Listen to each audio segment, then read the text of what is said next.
Ábalos Sánchez, mi apodo es Siri. Trabajo para el cartel Jalisco Nueva Generación. Me desempeño vendiendo droga y como sicario. Pido clemencia para que me perdonen la vida. Quiero seguir viviendo. In contemporary times, brutality has reached alarming levels, shaping a conglomerate of individuals whose personal interests have led them to surpass ethical and moral boundaries, causing irreparable harm. Despite humanity considering itself a rational species, distinguished by intelligence and reasoning abilities, some individuals have earnestly adopted the notion of behaving like beasts, stripping themselves of their humanity, and using cunning to perpetrate malevolent acts. These individuals, far from exercising reason and compassion, have chosen to become ruthless beasts, unleashing their mental disturbance upon their adversaries, even going so far as to take lives without the slightest consideration for the value of human existence. To further complicate the situation, many of them have decided to immortalize their horrific actions by recording them on cameras, as if producing a macabre suspense film. In today's video, we will explore the life of an individual known as Siri. This person, whose existence was marked by a cruel fate, personifies brutality devoid of feelings and compassion. By delving into his story, we will discover the events that led him to become such a ruthless being, shedding light on the dark corners of the human psyche that can give rise to such atrocities. Get ready to delve into the narrative of a man whose life culminated without a shred of empathy, revealing the harsh reality of contemporary brutality. Before we begin, I invite you to leave a like and subscribe for more videos like these. Now, let's get started. There is a popular saying that even doctors can fall ill, suggesting that no one is exempt from adversities. In recent years, a widely recognized organization in Mexico has positioned itself as a leader in the dark trade and trafficking of substances. This group, known as the Jalisco New Generation Cartel, CJNG, is headed by an enigmatic individual whose existence remains a subject of questioning to this day. This leader has been labeled as a myth, and the organization has gained notoriety due to the violence that characterizes it. Although seemingly everyone fears this criminal group, the reality is that they have also experienced the consequences of their own actions. Members of the cartel of the four letters, in their confrontation with the CJNG, have met a fatal fate. However, in this case, we will focus specifically on Siri, an individual who, despite being under the imposing shadow of the CJNG, could not escape his tragic destiny. Despite his loyalty and obedience to the CJNG leader, known as El Mencho, Siri did not deserve even a shred of compassion. His story reflects the intricate and dangerous intricacies of life within illicit substance cartels, where obedience often does not guarantee protection, and the price of betrayal can be unimaginably high. Join us as we explore the events that led to Siri's tragic end, revealing the complexities and brutalities that characterize the world of organized crime in Mexico. This unfiltered account will immerse us in the harsh reality of life within these circles, where loyalty can become a double-edged sword, and unrelenting violence is a constant threat. At some point, you may have heard the heartbreaking expression of someone saying, "I wish I could rip out my heart to stop feeling." Often, this phrase is used as a metaphor to describe the profound sadness that some people experience. However, it is rarely meant literally. In the case of Siri, his enemies somehow managed to materialize what this metaphorical phrase implies. The irony is that, by literally losing this vital organ, he only experienced physical pain, as I will detail below, allowing us to grasp the irony and depth of his unfortunate fate. To fully understand the context, it is essential to address the entity known as the Jalisco New Generation Cartel, CJNG.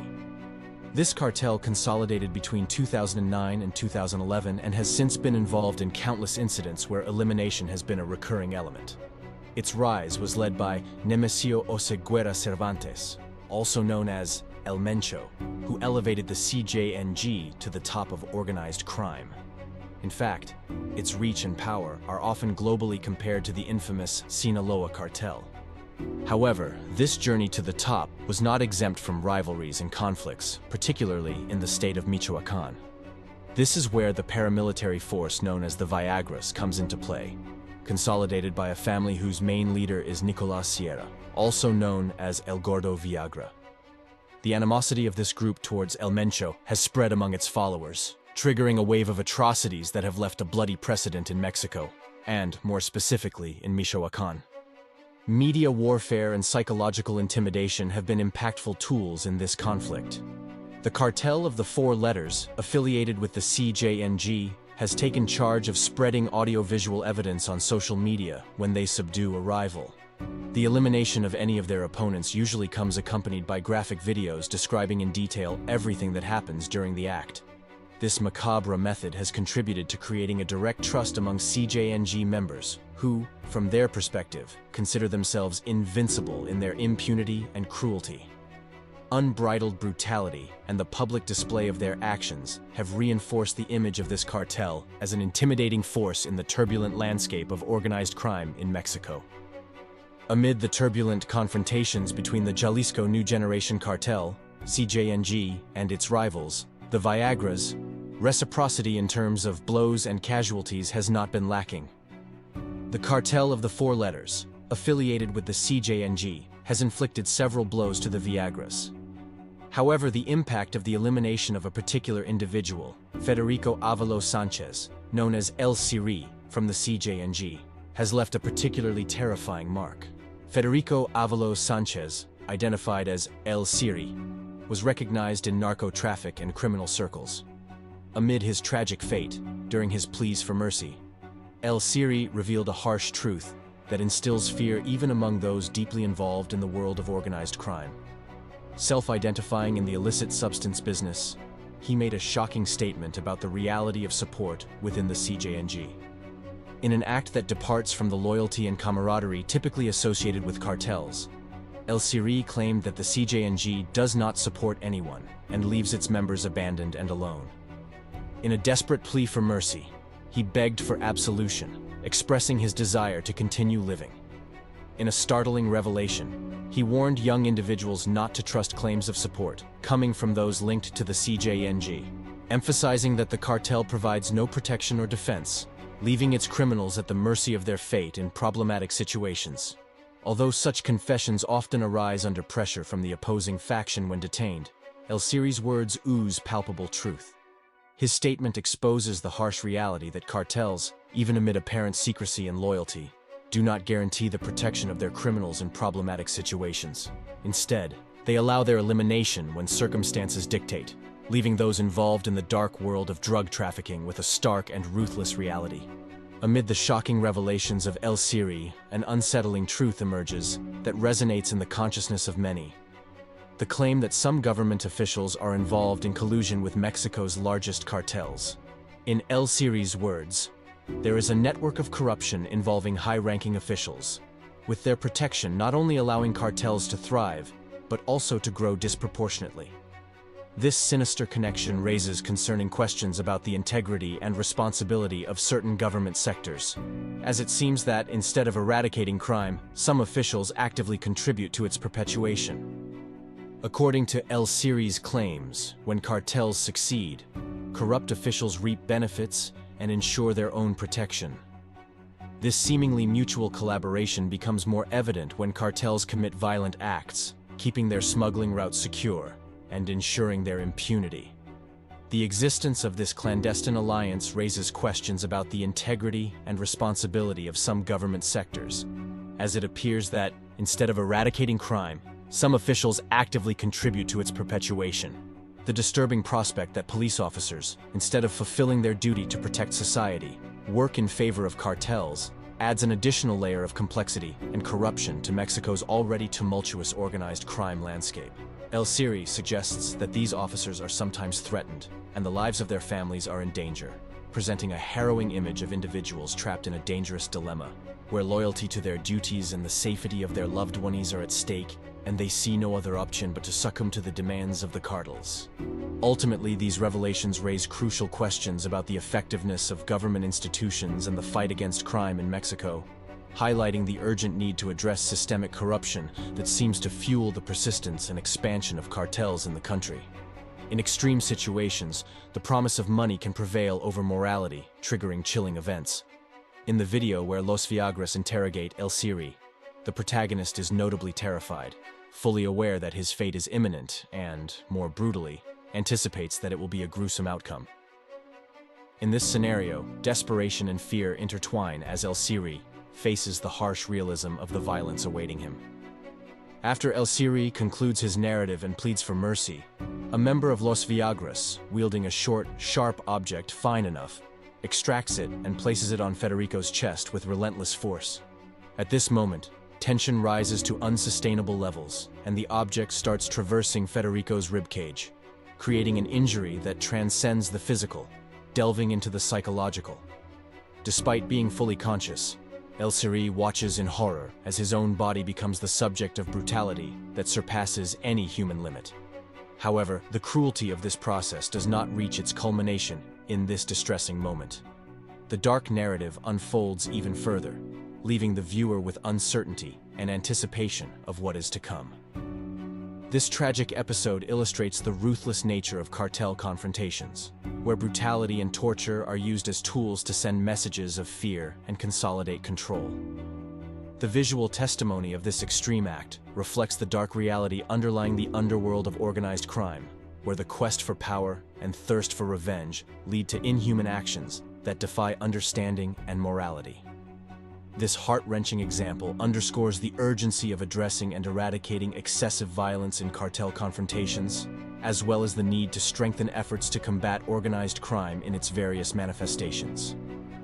Brutality reaches new dimensions when, in the video, the Viagra's member inserts his right hand into El Siri's wound, before concluding the gruesome episode. However, the reality goes beyond the visual surface. Federico Avalo Sanchez, in a desperate act, surrendered a part of himself to his captors. This grim testimony makes it clear that this was not the first time, nor the last, that the Viagra's member carried out such an act of extreme violence. I pause to remind you that if you are enjoying the video, please subscribe to not miss more videos like these. With that said, let's continue. A second and horrifying video, known as the Warriors Incident, reveals a chilling pattern of similar brutality. In this video, a father and son are detained, and, in front of the son, the father is ruthlessly attacked, following a pattern reminiscent of what happened to El Siri. Brutality knows no bounds when, subsequently, they proceed to perform the same act on the son that they executed in the case of El Siri. The inhuman nature of these events is difficult to comprehend and surpasses the limits of reality. The escalation of violence in the cartel conflict triggers an increasingly severe spiral of brutality. These events serve as a testament to the dehumanization that characterizes the cartel war, where cruelty and extreme violence become tools to instill fear and consolidate power. The difficulty in understanding such acts reflects the depth of depravity that can emerge in environments marked by organized crime, where the unrestrained pursuit of dominance and revenge transcends the bounds of human understanding. Additionally, unfortunately, there is a video shared by the Jalisco New Generation Cartel, CJNG, in which they subdue and eliminate a member of the Viagras.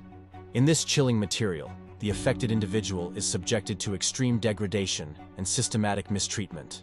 The perpetrator, with evident disdain, addresses the camera, extending greetings to several of his adversaries, urging them to witness how he treats his own associate while proceeding to brutalize his victim. This heartbreaking visual testimony highlights the depravity and brutality that characterize the struggle between cartels, emphasizing the urgency of effective measures to end this cycle of ruthless violence. In a macabre act, the assailant not only inflicts physical suffering, but also takes pleasure in ridiculing the Viagras, pointing out that this is the fate that awaits them if they persist in disputing territory with the CJNG. The public exhibition of these atrocious acts not only seeks to inflict physical pain, but also has a clear purpose: to instill fear in the hearts of their adversaries. This tactic has proven surprisingly effective, as the use of fear as a tool of control reveals itself as a brutal yet efficient strategy amid the cartel war. This video offers a first-hand view of the unrestrained brutality and lack of humanity that characterize these confrontations. The exploitation of violence as a tool of intimidation reflects the harsh reality of the cartel war, where extreme cruelty becomes a means to consolidate power and discourage adversaries.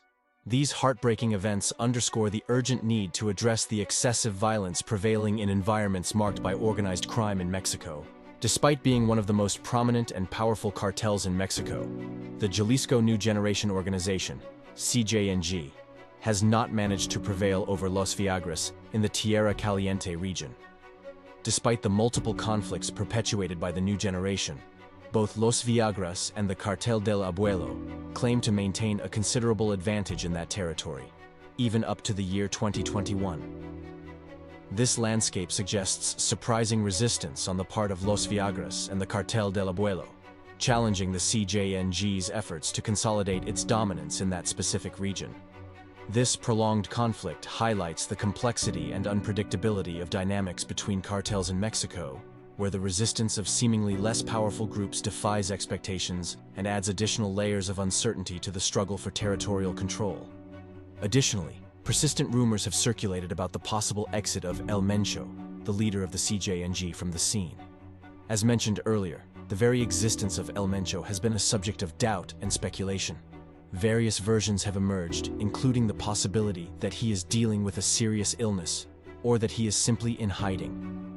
The uncertainty about his whereabouts and health status has fueled speculation and instability within the organization, adding an additional element of uncertainty to the complex network of relationships and rivalries between cartels in Mexico.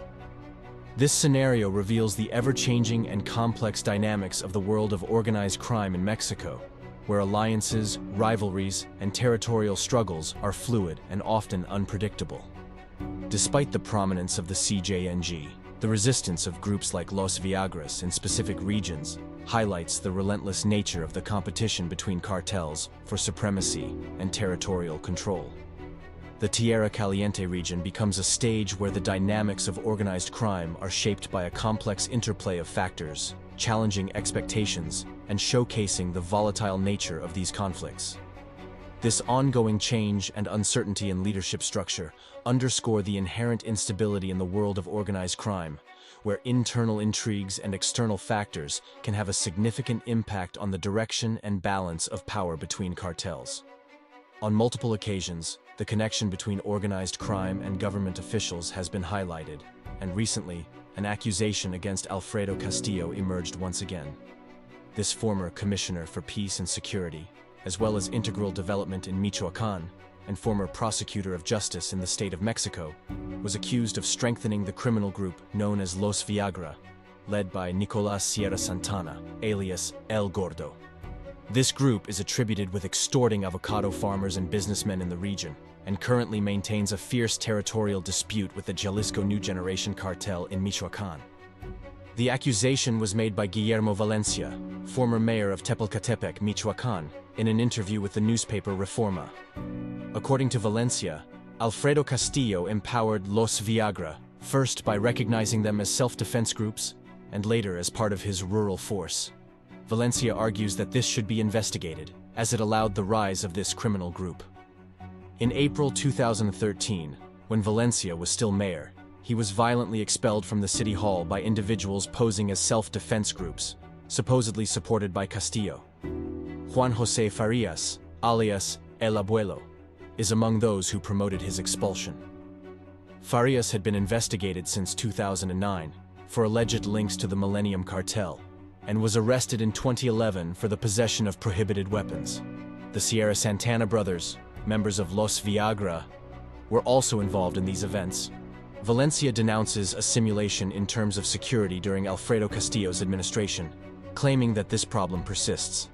He asserts that crime filled the voids left by the state, and events like those in Uruapan are examples of the ongoing issue. Additionally, he criticizes the government of Enrique Peña Nieto for strengthening criminals and violating the rule of law, pointing out that warnings about the formation of self-defense groups were ignored. This is not the first time that Alfredo Castillo has been accused of empowering Los Viagra. In 2018, the governor of Michoacán, Silvano Aureoles Conejo, stated that Castillo contributed to the rise of this organization, now considered one of the most dangerous and bloodthirsty in Michoacán. In Huetamo, Michoacán, there is an anecdote about a boy known for his fondness for using hair gel, leaving his hair notably raised. At school, some classmates decided to nickname him El Viagra, referring to his distinctive hairstyle.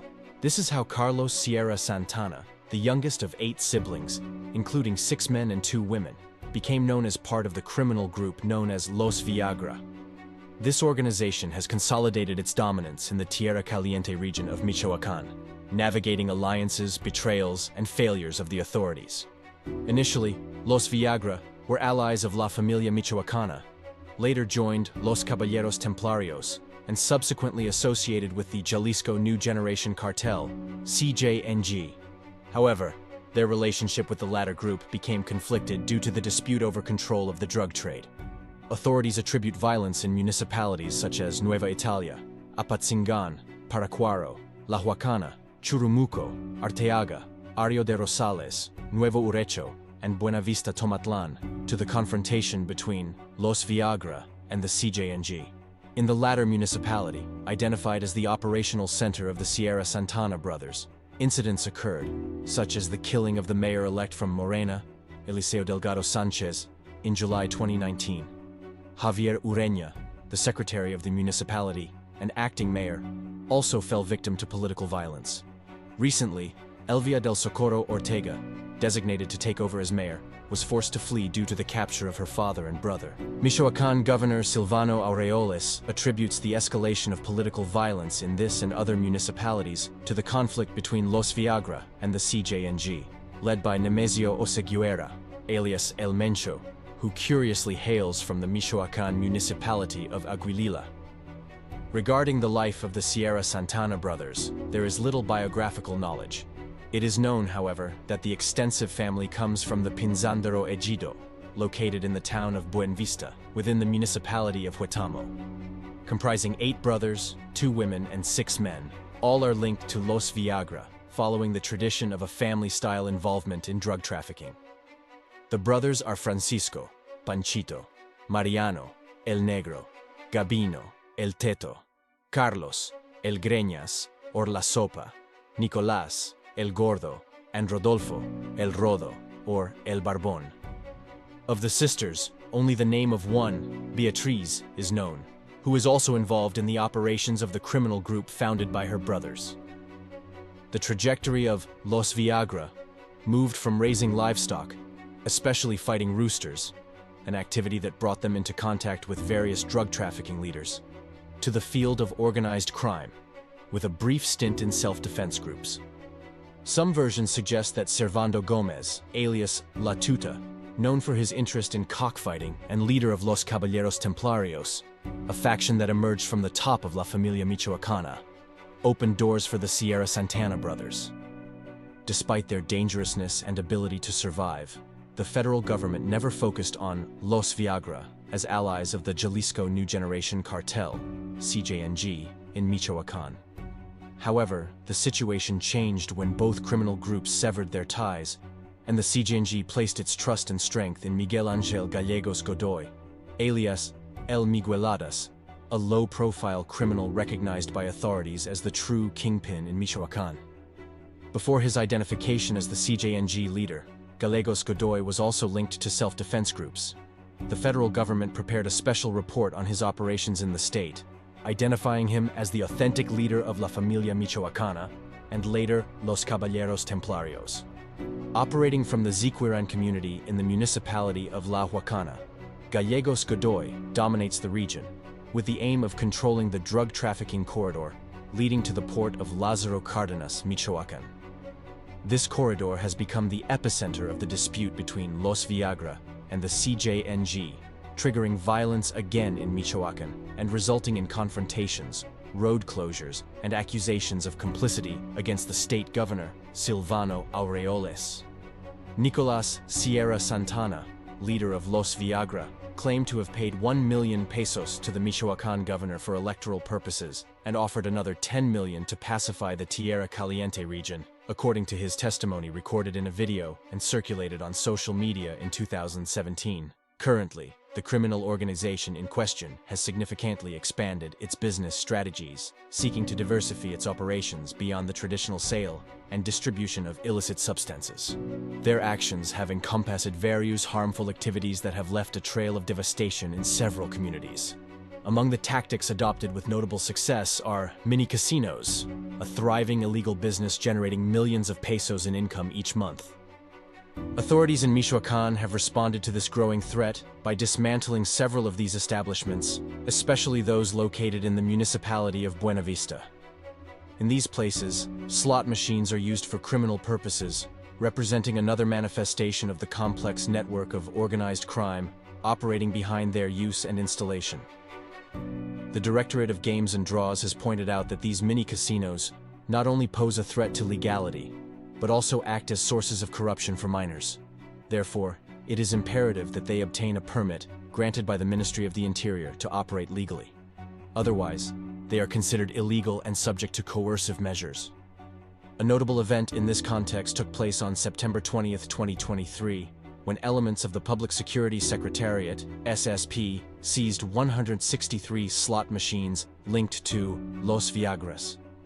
These machines were imposed on merchants, who were forced by the criminal organization to install them in their establishments without receiving economic compensation. The operation was carried out in the city of Apatzingan and the localities of Buenavista Tomatlan, Santa Ana Amatlan, and Pinzandaro, revealing the territorial reach and control exerted by Los Viagras in various areas of Michoacán. The value of these units ranges from 15,000 to 38,000 pesos, and each contributes approximately 12,000 pesos to the coffers of the criminal organization. According to estimates from Michoacán authorities, Los Viagras were making around 2 million pesos per month from the operation of these mini-casinos. It is presumed that Ricardo Madrigal Avalos, known as El Barbas, identified as a key operator of this criminal group, leads this illicit business. The situation highlights the urgent need to address and counteract the illegal activities of this organization and strengthen control and regulation mechanisms to prevent the proliferation of these mini-casinos and their negative impacts on society. In the municipality of Buenavista, the criminal organization Los Viagras has implemented an additional strategy to expand its illegal activities, involving the installation of illegal internet antennas, commonly known as narco antennas. The purpose behind this initiative is to coerce local residents into hiring their services at an exorbitant cost, adding another layer of extortion to their criminal practices. On December 29, 2023, the combined forces of the Army, the National Guard, and the State Prosecutor's Office carried out an operation that resulted in the deactivation of these narco antennas in the populations of Santa Ana Amatlan and Cenobio Moreno. During the operation, 2 internet antennas, a digital video box, and computer equipment were confiscated. According to reports from the Associated Press, AP, the service provided through these antennas had a monthly cost ranging from 400 to 500 pesos. Michoacán security sources, consulted by Infobay Mexico, indicated that the criminal organization earned a net profit of more than 4 million pesos per month through this extortion scheme. The implementation of these narco antennas reflects the diversification of extortion tactics and profit-making by Los Viagras. By forcing residents to use internet services at exorbitant rates, the organization not only seeks to increase its income but also consolidate its presence and control in the region. This incident highlights the urgent need for intervention and law enforcement to counter the criminal activities of groups like Los Viagras, which continue to adapt and expand into different illegal economic sectors. The ability of these organizations to innovate and diversify their operations underscores the importance of an effective and coordinated response by authorities to ensure the safety and well-being of the affected population. In the shadow of extortionate acts, the criminal organization Los Viagras has undertaken a campaign to take control of the pharmaceutical sector in the Tierra Caliente region. Following the same tactic previously employed with internet antennas, this criminal group imposes its own prices on essential medicines, such as paracetamol or ibuprofen, exerting significant control over the distribution and commercialization of these products in the area. A resident of the region shared in an interview with El Universal, conducted in January of this year, that Los Viagras control the flow of medical supplies in the municipalities of Buenavista and Apatzingan. The strategy of this group consists of forcing suppliers to sell them medicines at a price lower than the established one. Subsequently, they store these supplies in clandestine warehouses to then supply pharmacies and local stores. Although the exact profits derived from these activities are not quantified, the Michoacan resident revealed that the prices of medicines can double. As an example, he mentioned the case of boxes of adhesive bandages, which have a regular price of 50 pesos. However, Los Viagras resell them to merchants for 110 pesos. This resident explained that they were forced to buy medicines at lower prices but, in turn, had to sell them to the population at higher prices to make a profit. Additionally, those merchants who chose to buy medicines elsewhere were fined 2,000 pesos. Extortions by Los Viagras also extend to other economic sectors, such as packing plants and lemon processing companies. In this case, local producers are forced to pay a fee of 2 pesos for each kilogram of lemons. It is presumed that Ricardo Madrigal Avalos, alias El Barbas, identified as a key operator of this criminal group, is behind these activities. These actions illustrate the complexity of the criminal activities of Los Viagras, which are not limited to drug trafficking, but also encompass essential commercial sectors for the daily life of the population, exacerbating the pressure on the community and highlighting the need for government interventions to combat these criminal practices. The situation underscores the urgency of comprehensively addressing the strategies of this criminal organization that threaten the economic and social stability of the region. Now, knowing this, tell me, what is your opinion of this Los Viagras cartel and the heinous act they committed with El Siri? We read your comments. And that's it for today's video. Remember to leave a like if you liked the video and subscribe to see more videos like these. We'll see you in the next one.